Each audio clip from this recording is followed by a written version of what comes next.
Battle ground के set पे हुए आसिम अभिषेक और रजत के बीच के फाइट के ऊपर में रजत का रिएक्शन निकल के सामने आया, जहां पे उनके बीच में कहा सुनी हो जाती है, सब लोग एक दूसरे के ऊपर में चढ़ जाते हैं, बहुत मतलब गंदी वाली फाइट हो जाती है।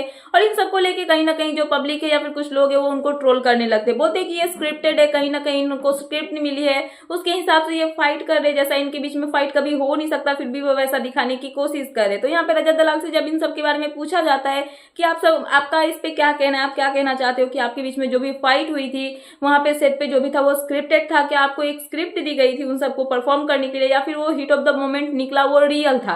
तो यहाँ पे इन सब पे रजत का रिएक्शन यही सामने आता है कि चार लोग होते हैं, चार लोगों की चार ओपिनियन होती है, इसका मतलब ये नहीं कि मैं कुछ भी बोल दूंगा। तो मैं यहाँ पे कुछ भी बोलूंगा तो कोई भी मेरी बात को नहीं मानेगा, कोई अपनी ओपिनियन को मतलब आगे रखेगा या फिर कोई दूसरा अपने ओपिनियन को आगे रखेगा। तो मैं इन सब पे कुछ बोलना नहीं चाहता हूँ, मैं बस इतना ही बोलूंगा कि अगर आपको लगता है कि वो स्क्रिप्टेड था तो ऑब्वियसली आप सोच सकते हो कि वो स्क्रिप्टेड है, अगर आपको लगता है कि वो रियल था तो रियल हो सकता है। तो यहाँ पे ये मतलब एक चीज होती है ना कि हिट ऑफ द मोमेंट कोई भी चीज निकल जाती है, बट मुझे उस इंसान के लिए कोई प्रॉब्लम नहीं है, कोई भी मतलब कि ऐसे गिले शिकवे नहीं है, या फिर उसको मेरे लिए नहीं होंगे, मुझे इतना भी पता है। बट आपको जो लगता है जो आप वो सोच सकते हो, जिसको जो लगता है वो सोचे, मुझे किसी से कोई पर्सनल इशू नहीं है, किसी से मेरी कोई दुश्मनी नहीं है, तो मैं किसी को भी कोई कुछ नहीं बोलने वाला हूँ। बट यहाँ पे मैं ये नहीं बोलूंगा कि हाँ ये स्क्रिप्टेड था या फिर ये रियल था, मैं कुछ भी बोलने वाला नहीं हूँ। आपको जो सोचना है आप सोच सकते हो, मैं कुछ भी उसमें बीच में बोलने वाला नहीं हूँ। तो इन सब पे यही सब रिएक्शन निकल के सामने आया रजत दलाल का। तो फिलहाल ये थी लेटेस्ट अपडेट, तो मैंने सोचा कि आपको अपडेट कर दूं। तो क्या है आपका इन सब पे कहना, प्लीज मुझे कमेंट सेक्शन में कमेंट करके बताना है। ऐसे ही लेटेस्ट अपडेट पाने के लिए प्लीज मेरे चैनल को सब्सक्राइब करना एंड बेल आइकन प्रेस करना, ताकि मेरे आने वाले सारे वीडियोस के नोटिफिकेशन आपके पास टाइम पे पहुंचते रहे।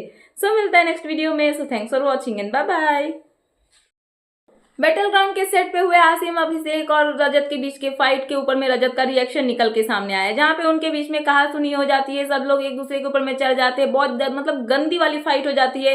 और इन सबको लेके कहीं ना कहीं जो पब्लिक है या फिर कुछ लोग है वो उनको ट्रोल करने लगते हैं, बोलते कि ये स्क्रिप्टेड है, कहीं ना कहीं उनको स्क्रिप्ट नहीं मिली है, उसके हिसाब से ये फाइट कर रहे, जैसा इनके बीच में फाइट कभी हो नहीं सकता, फिर भी वो वैसा दिखाने की कोशिश कर रहे। तो यहाँ पे रजत दलाल से जब इन सब के बारे में पूछा जाता है कि आप सब आपका इस पे क्या कहना है, आप क्या कहना चाहते हो कि आपके बीच में जो भी फाइट हुई थी वहां पे सेट पे जो भी था वो स्क्रिप्टेड था, क्या आपको एक स्क्रिप्ट दी गई थी उन सबको परफॉर्म करने के लिए, या फिर वो हिट ऑफ द मोमेंट निकला वो रियल था।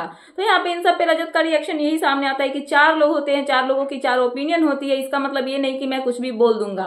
तो मैं यहाँ पे कुछ भी बोलूंगा तो कोई भी मेरी बात को नहीं मानेगा, कोई अपनी ओपिनियन को मतलब आगे रखेगा या फिर कोई दूसरा अपने ओपिनियन को आगे रखेगा। तो मैं इन सब पे कुछ बोलना नहीं चाहता हूँ, मैं बस इतना ही बोलूंगा कि अगर आपको लगता है कि वो स्क्रिप्टेड था तो ऑब्वियसली आप सोच सकते हो कि वो स्क्रिप्टेड है, अगर आपको लगता है कि वो रियल था तो रियल हो सकता है। तो यहाँ पे ये मतलब एक चीज होती है ना कि हिट ऑफ द मोमेंट कोई भी चीज निकल जाती है, बट मुझे उस इंसान के लिए कोई प्रॉब्लम नहीं है, कोई भी मतलब कि ऐसे गिले शिकवे नहीं है, या फिर उसको मेरे लिए नहीं होंगे, मुझे इतना भी पता है। बट आपको जो लगता है जो आप वो सोच सकते हो, जिसको जो लगता है वो सोचे, मुझे किसी से कोई पर्सनल इशू नहीं है, किसी से मेरी कोई दुश्मनी नहीं है, तो मैं किसी को भी कोई कुछ नहीं बोलने वाला हूँ। बट यहाँ पे मैं ये नहीं बोलूंगा कि हाँ ये स्क्रिप्टेड था या फिर ये रियल था, मैं कुछ भी बोलने वाला नहीं हूँ। आपको जो सोचना है आप सोच सकते हो, मैं कुछ भी उसमें बीच में बोलने वाला नहीं हूँ। तो इन सब पे यही सब रिएक्शन निकल के सामने आया रजत दलाल का। तो फिलहाल ये थी लेटेस्ट अपडेट, तो मैंने सोचा कि आपको अपडेट कर दूं। तो क्या है आपका इन सब पे कहना, प्लीज मुझे कमेंट सेक्शन में कमेंट करके बताना है। ऐसे ही लेटेस्ट अपडेट पाने के लिए प्लीज मेरे चैनल को सब्सक्राइब करना एंड बेल आइकन प्रेस करना, ताकि मेरे आने वाले सारे वीडियोस के नोटिफिकेशन आपके पास टाइम पे पहुंचते रहे। सो मिलता है नेक्स्ट वीडियो में। So thanks for watching and bye bye.